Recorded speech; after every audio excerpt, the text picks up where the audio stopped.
Hey everybody, hope you're doing well and a happy holiday season to you wherever you are and whatever you celebrate. But from me to you, Merry Christmas. Now the week here at the homestead's been a pretty busy one. We started off with a lot of sickness in the house. Luckily we recovered from that and we're all feeling a whole lot better now.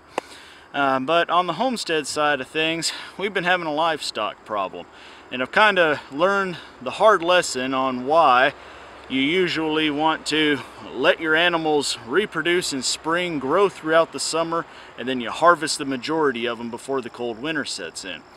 You remember I showed you a few videos back, we started bringing our ducks back over from our neighbor's house, built a new coop for them and all that kind of good stuff. Well, the majority of those guys we brought back were our big drakes. They were just some huge ducks. And we were really excited to get them back because we planned on harvesting them, but we were going to harvest them as we needed them.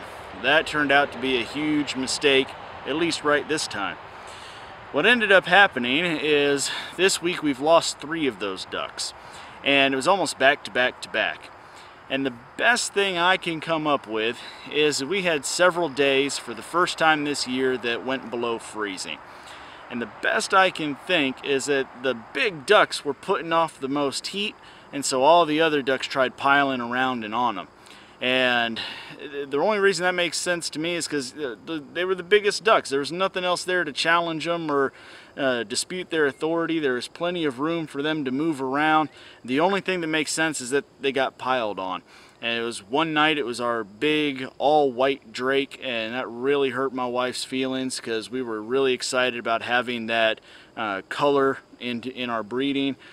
So we're gonna just have to wait and hope for another one to come out that we can use for breeding.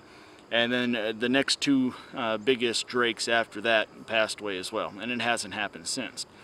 Now we are trying to do things to mitigate and make sure that we have heat for them. The coop right off the side of the barn that you've seen in previous videos has got 2 light fixtures, and those light fixtures are affixed to a timing mechanism. And so I have lights that go on when the sun goes down and come back on, or I'm sorry, go off when the sun comes back up. And so we're trying to give them warmth on both sides of the pen to try to spread them out and make sure there's a lot of room for everybody. And really, I just don't see, to be honest with you, I mean, they're blasted ducks. You would think that they could manage, a 30-degree night, but I'm wrong apparently. So that's kind of been the trouble that we're having. And then out of nowhere, we had one of our rabbits pass away as well. Again, can't find any cause. The water was working just fine. They're getting plenty of feed. He was a big, fat, happy rabbit. And all out of nowhere, he was just no longer with us. So I'm not sure what happened to that rabbit, but keeping a close eye on the rest of the rabbitry to make sure there's not something getting passed around that could cause a problem later. So that's kind of how we're starting off our winter almost here. No, it's not quite technically on the calendar winter for our area yet, but with the first week of several nights freezing, it classifies good enough for me. So I hope things are working out better where you are, and we'll keep you up to date. Thank you all for watching. Please don't forget to subscribe. We'll see you next time.